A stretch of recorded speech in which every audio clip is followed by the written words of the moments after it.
Oh God, these kitties parties now. एक minute, come in.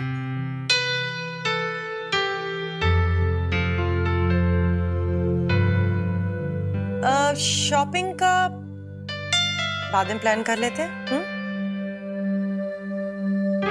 Can I just call you back? Yeah. ये क्या है? Mummy वो मैं शॉपिंग के लिए गया था. हाँ. तो मम्मी और दानी माँ के लिए भी साड़ी खरीद ली. तो मैंने सोचा कि आपके लिए भी खरीद लूं. बहुत अच्छी लगेगी आप पे. आदित्य, अब तुम ले आए हो तो इसे मैं रख लेती हूँ. पर प्लीज आगे से मेरे लिए कोई गिफ्ट मत लाना. वो क्या है ना कि मैं हमेशा अपनी पसंद की चीजें पहनती हूँ.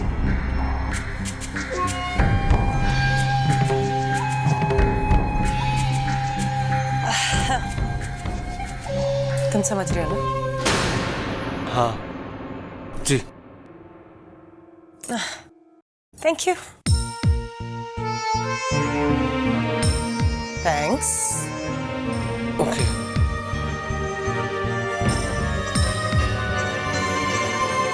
दरवाजा बंद कर देना प्लीज. हाँ.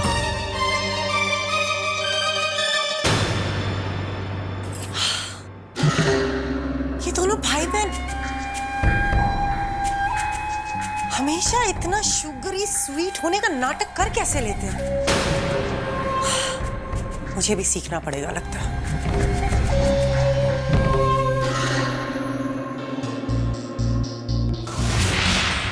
क्या उसने तुम दोनों को एक साथ देख लिया? कुछ चीजें ऐसी होती हैं जो लाख छिपाने पर भी नहीं छिप सकती. सच आखिर एक न एक दिन सामने आ ही जाता है. इसीलिए मैं कहता हूं कि बस अब आप रहने दीजिए. वैसे हम बहुत परेशान हैं. लेकिन आप लोग परेशान क्यों हो रहे हैं? मैंने परी को संजना के बारे में पहले से बता दिया है. लेकिन सौम्या, तुमने कहा कि तुमने सिर्फ उसे मेरी तस्वीर दिखाई. वो समझती है कि मैं तुम्हारा अतीत हूं.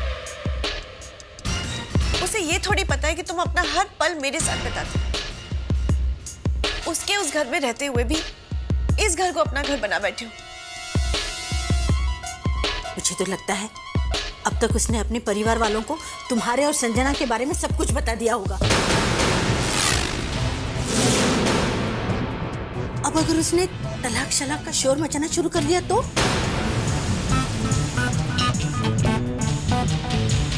मैं तो सिर्फ इतना जानती हूँ कि जैसे तैसे ये 40 दिन निकल जाए बस. अब तक तो सिर्फ 13 दिन बीते हैं. भगवान जी की कृपा से 27 दिन और निकल गए तो दिन रात सर पर परी नाम की तलवार का जो डर खटकता रहता है वो तो दूर हो जाए.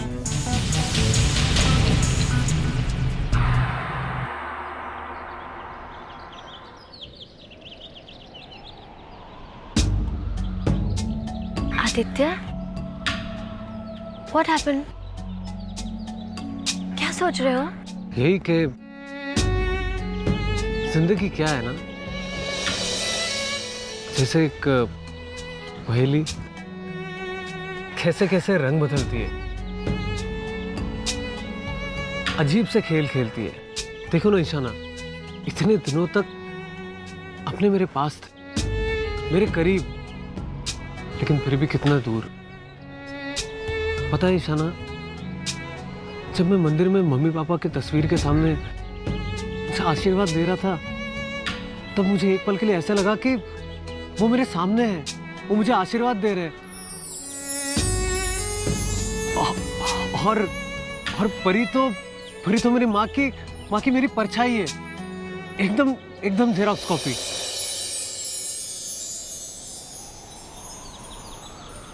लेकिन उसी वक्त मेरे मन में एक आवाज उठी. ऐसा कौन आदमी हो सकता है जिसने मुझे मेरे मम्मी डैडी से अलग किया? अरे मेरी माँ कितनी रोई होगी, और मेरे बाबा कितने बेचैन हुए होंगे। ईशाना, एक बात बताओ, मैंने किसी का क्या बिगाड़ा था कि मुझे मेरे माँ के ममता के आंचल से ऐसे दूर कर दिया? आदित्य, मैं तुम्हारा दर्द समझती हूँ, पर जिसने भी तुम्हारे साथ अन्याय किया है ना, उसे भगवान जरूर सजा देगा।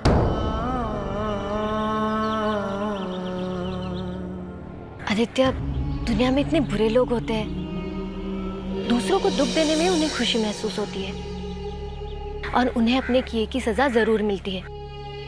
जिंदगी भर वो खुशियों के लिए तड़पते ही रह जाते हैं। पर देखो, जो होना था वो हो गया। अब तुम अपने आने वाली खुशियों के बारे में सोचो। देखो, तुम्हें सावित्री माँ की ममता के साथ अपने परिवार का प्यार भी मिल रहा है। आदित्य, इतने प्यार करने वाले पापा मिले हैं। सुरेखा जी और परी भाभी, वो तो बिल्कुल माँ की छवि है। या तुम यूं समझो कि माँ परी भाभी को तुम्हारी बहन के रूप में अपना आशीर्वाद बनाकर तुम्हारे पास छोड़ गई है। वो आशीर्वाद जो बहन का प्यार बनकर हमेशा तुम्हारे साथ रहेगा, हमेशा।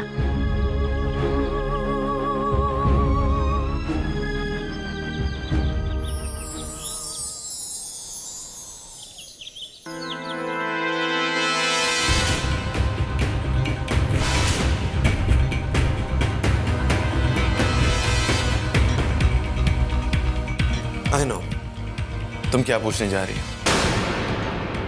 यही ना कि मैंने तुम्हें धोखा क्यों दिया, और अब तक तो तुमने अपने सारे परिवार वालों को सब कुछ बता दिया होगा। ठीक कह रहा हूं मैं? मैंने किसी से कुछ नहीं कहा है। चलो, कुछ नहीं कहा तो अब कह दोगी? नहीं, जो बात पति और पत्नी के बीच ही होती है, मैं नहीं समझती उसे किसी और को बतानी चाहिए। और वैसे मेरे सवाल मेरे पति के लिए हैं, उनके जवाब भी मुझे आप ही देंगे। जब संजना पहले से ही आपकी जिंदगी का हिस्सा बन चुकी थी, तो आपने मुझसे क्यों शादी की? आपकी जिंदगी में मेरी क्या जगह है? आपके घर में, आपकी जिंदगी में क्या हक है मेरा? मम्मी जी ने मुझे मेरे सारे सवालों का जवाब दे दिया। उन्हें मेरी माँ रानी से दुश्मनी थी, जिनका बदला उन्होंने मुझसे निकाल लिया। लेकिन सौम्य, आपकी मुझसे क्या दुश्मनी थी? किस जन्म का बदला आप मुझ पे निकाल रहे हैं? बताइए सौम्य, आपने ऐसा मेरे साथ क्यों किया? संजना को पाने के लिए।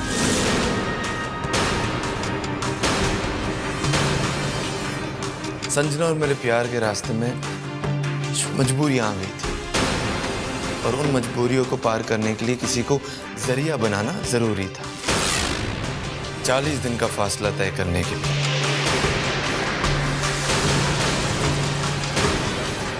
कोई तो रास्ता निकालना था मुझको, और वो रास्ता, वो जरिया बनी तुम। आज मैं आपके अधूरे जवाबों से खुश नहीं रहूंगी। आज आपको बताना पड़ेगा कि ये 40 दिन का राज क्या है।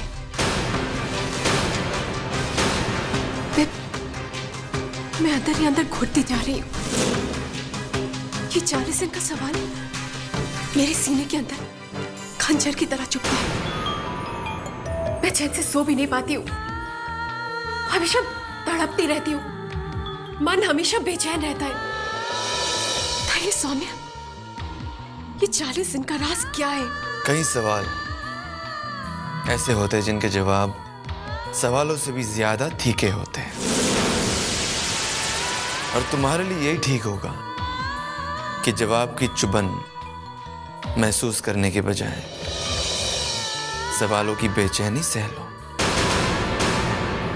और अब तुम मेरे और संजना के रिश्ते के बारे में जान गई हो, तो आइंदा इसके बारे में कुछ मत पूछना।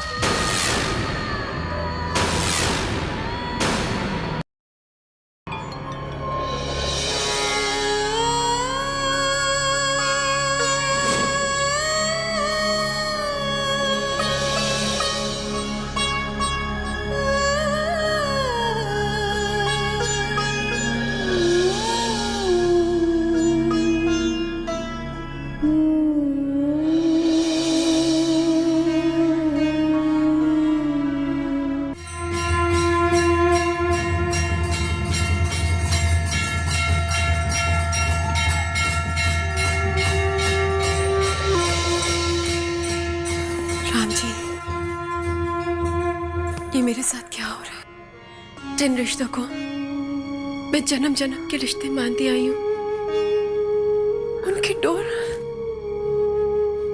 सिर्फ 40 दिन की,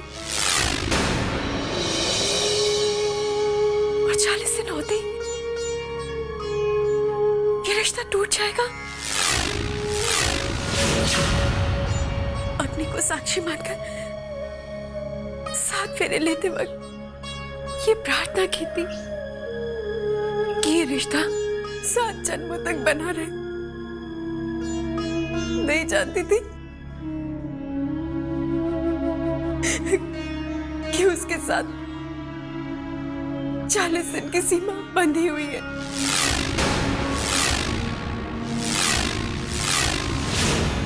चाहती थी कि जिस घर में मेरी डोली जाए उसी घर से पार्थी के रूप में मैं विदाई करूंगी, लेकिन यहाँ तो मेरी विदाई के दिन गिने जा रहे हैं।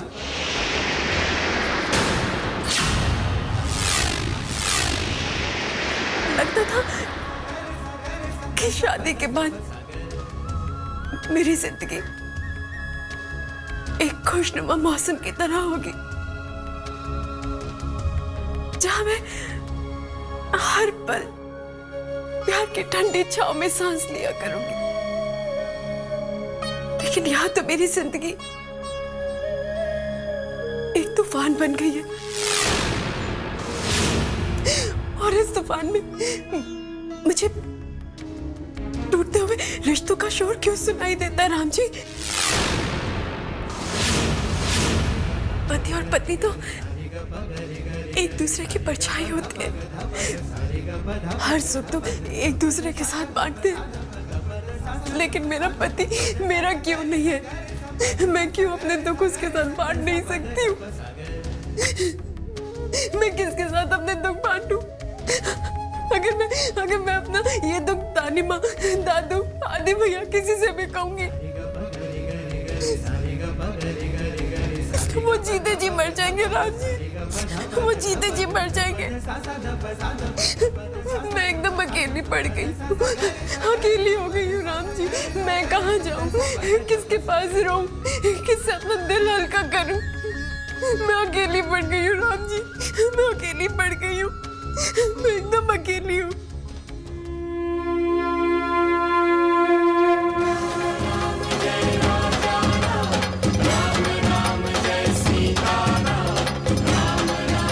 परी बेटा,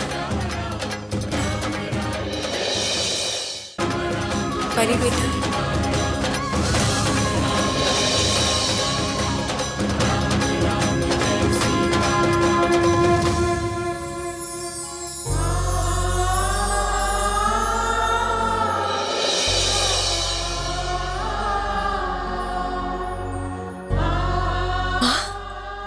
तुम अपने सारे दुख,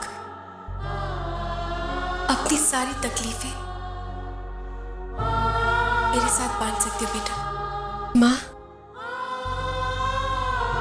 मैं क्या करूं?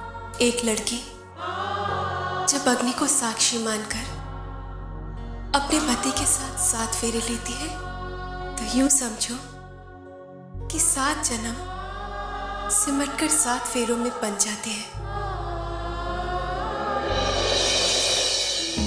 बस तुम कभी हिम्मत मत हारना। मुश्किलों की तेज आंधी में चाहे तुम्हारे कदम लड़खड़ाए, लेकिन अपने कदम पीछे मत हटाना। तुम्हारी माँ का आशीर्वाद हमेशा तुम्हारे साथ है परी। खुश रहना मेरे बच्चे।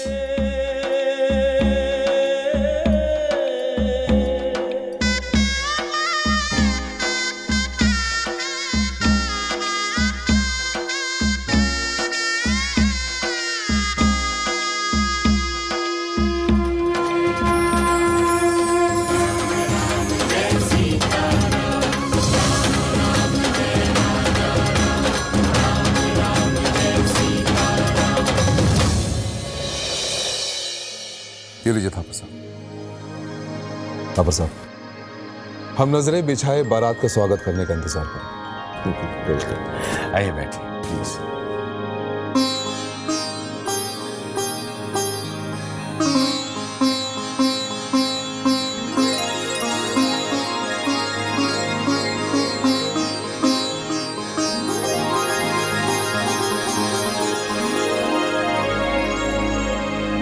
भगवान की कृपा से हमारे परिवार एक और मजबूत बंधन में बंधने जा रहे हैं।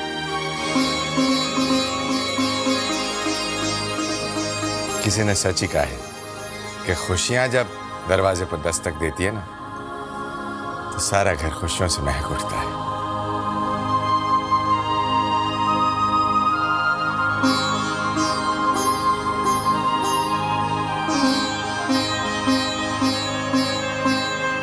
बहुत खूबसूरत है, मुबारक हो सब। अभय जी, कामयाब, मुझे आप लोगों से एक गुजारिश करनी है। जी कहिए सुरेखा जी। दरअसल बात यह है कि मैं समझ सकती हूँ कि आपके घर में भी शादी है तो परी और कामयाब बहुत बिजी होंगे। जाहिर है परी की ननद की शादी है तो उसका होना तो बहुत ज़रूरी है हर चीज़ में, लेकिन हम लोग सब चाह रहे थे कि परी थोड़ा वक्त अगर हमारे यहाँ भी गुजारे तो बहुत अच्छा होगा। उसके साथ कुछ रस्में हम भी मना लें। आप लोग तो समझ सकते हैं कि अगर बहनें नहीं हो शादी में तो घर की रौनक अधूरी हो जाती है। इसलिए मैं सुरेखा जी, आपके घर की शादी की रौनक कब नहीं होगी। परी दोनों घरों के खुशियों का मान रखे। जी बहुत बहुत शुक्रिया। आर्यन इस बात को सुनकर बहुत खुश होगा, बहुत परेशान था बेचारा इस बात को लेकर। लीजिए ना, मुंह मीठा कीजिए। पता है माँ, आज ईशाना और मैं तुम्हें खास मिलने आए। दादू और दादी तो आ जाएंगे कार्ड देने के लिए। दो कार्ड दे दो।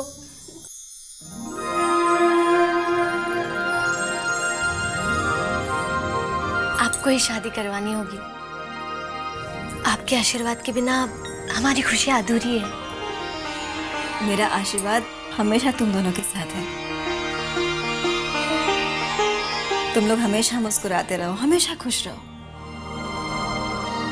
दुनिया की सारी खुशियाँ दुनिया की सारी खुशियों पर तुम्हारा हक हो।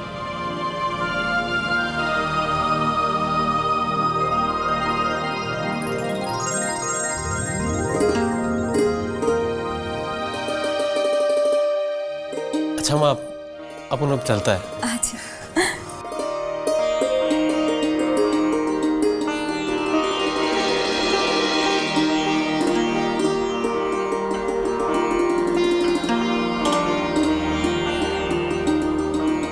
हे भगवान, तेरे खेल भी निराले हैं।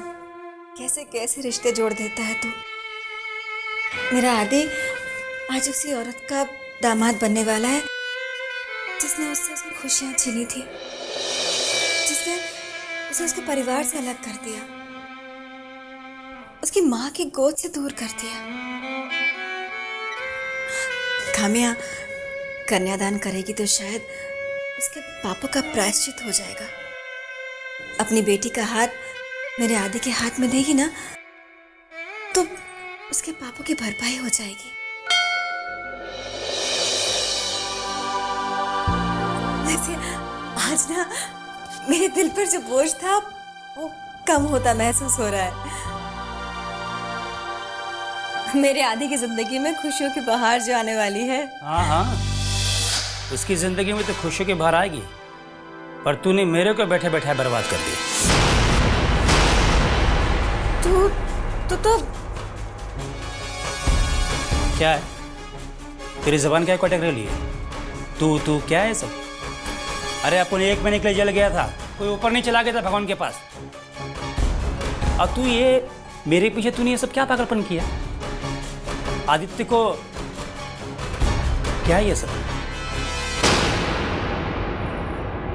अभी साला मेरी बात समझ में आ रही है कि आदित्य अपन को जेल में मिलने के वास्ते काहे को नहीं आया।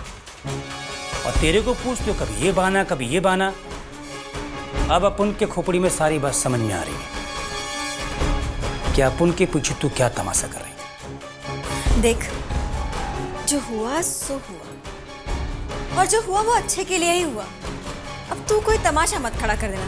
अरे पागल हो गई तू क्या? तेरे पास ना दिमाग था ना है? अरे मंद बुद्धि, आदित्य को वापस किया तो किया, उसके बदले कुछ 20-30 लाख अंदर करती। बस कर। माँ अपने बेटों का सौदा नहीं किया करती, और तू इतनी ऊंची बातें मत कर। तू देख, यूं सोच लेना तू कि आदि कभी हमारी जिंदगी में आया ही नहीं। पता था मुझे कि तू ऐसी कोई नीच सी बात सोचेगा, इसलिए तेरे को बताया नहीं कि आदि की जिंदगी में क्या हो रहा है। तो एक बात समझ ले, हमारे आदि की जिंदगी में खुशियां महकने वाली हैं। तू कोई ओछी हरकत मत करना। तू कान खोल के एक बात सुन ले, उसकी खुशियों में मैं तेरे लालच की चिंगारी लगने नहीं दूंगी, समझे ना? इधर से शाना आदित्य। मंगेश, मेरी बात सुन।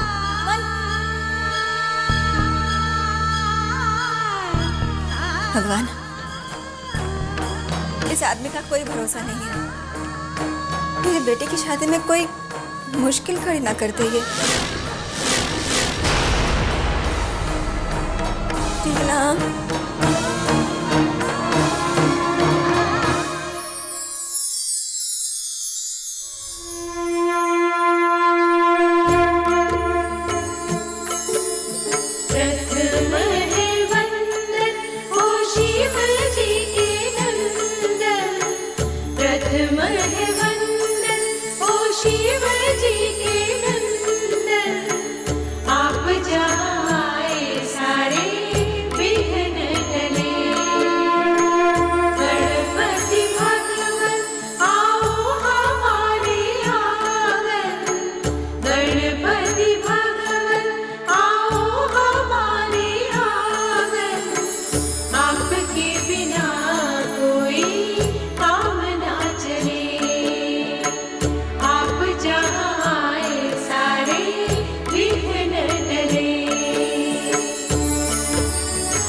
ये रक्षा सूत्र बांध दीजिए।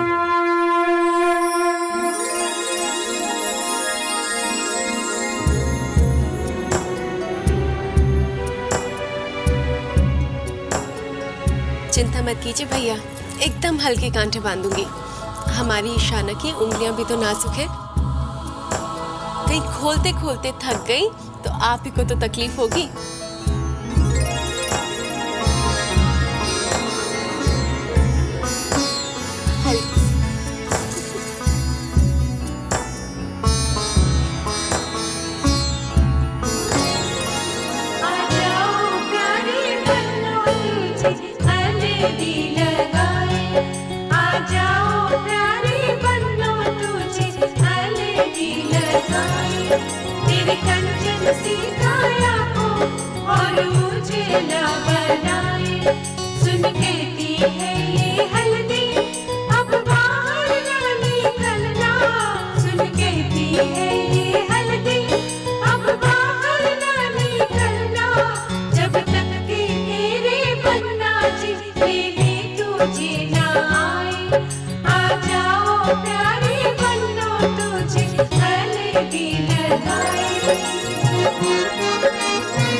आपकी बहन ने लड़की वालों की ओर से तो स्वागत करवा दिया, अब ईशाना की भाभी बनकर मुझे आप लोगों का स्वागत करना है। चलिए।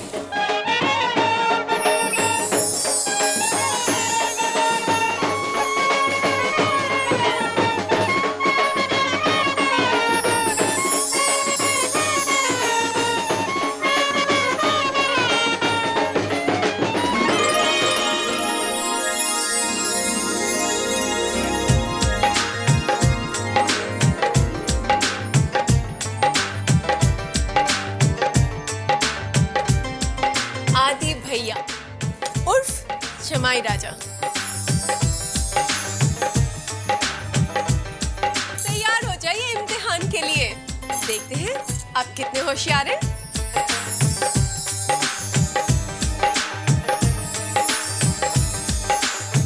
अच्छा, तो एक भाई को अपनी बहन को होशियारी का इम्तिहान देना होगा। भैया अभी मैं आपकी बहन नहीं हूँ, मैं ईशाना की भाभी हूँ, तो इम्तिहान तो देना ही पड़ेगा, है ना? लेकिन हर रिश्ते से पहले बहन का रिश्ता सबसे पहले होता है।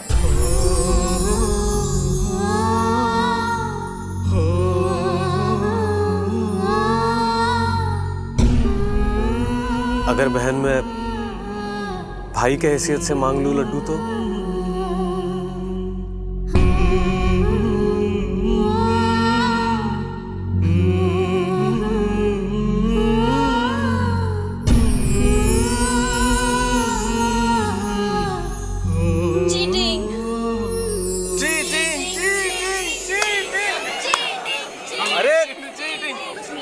देखो देखो देखो देखो, सुनिए सुनिए सुनिए, ये चीटिंग या ब्लैकमेल नहीं है। अब एक भाई अपनी बहन से कुछ भी चीज मांग सकता है ना, लेकिन छीन नहीं सकता। पॉइंट।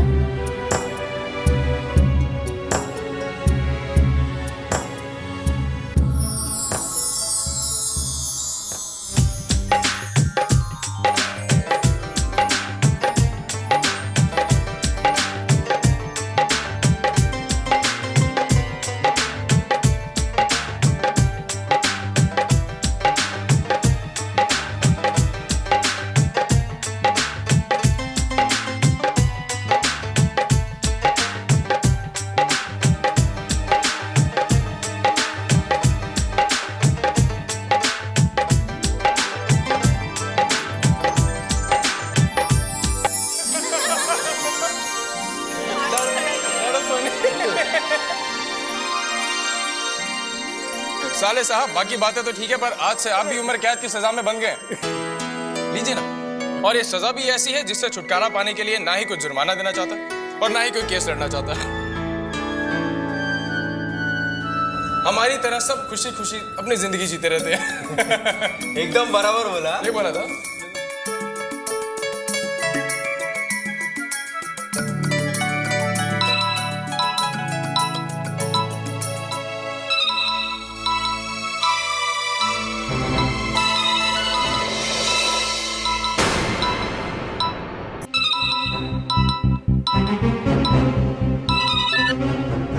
या संजना।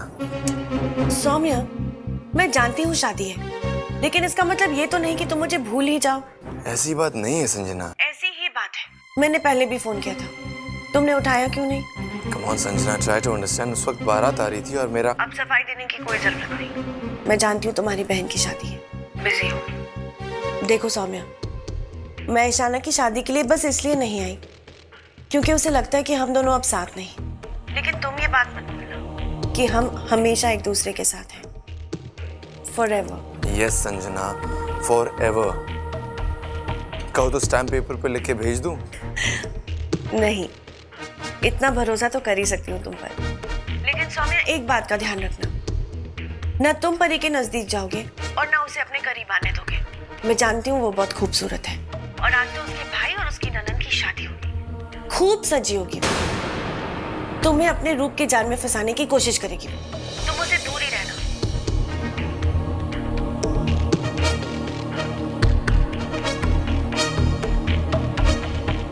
उसकी कोई भी कोशिश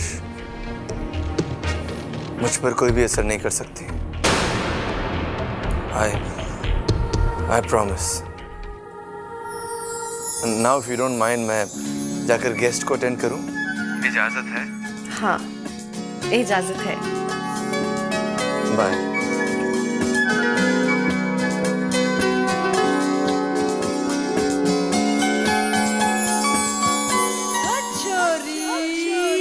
ठंडा यहाँ लाओ।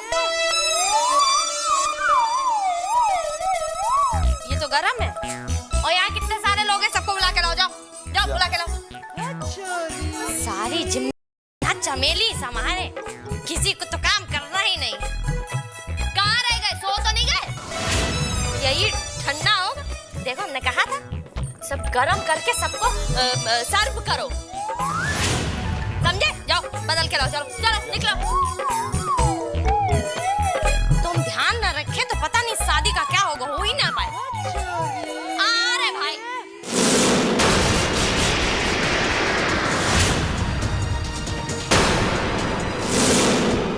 अरे वाह रे मेरे आदित्य, आखिर मेरी ट्रेनिंग काम आ ही गई। बहुत बड़ा हाथ मारा है तू, लेकिन मेरा हिस्सा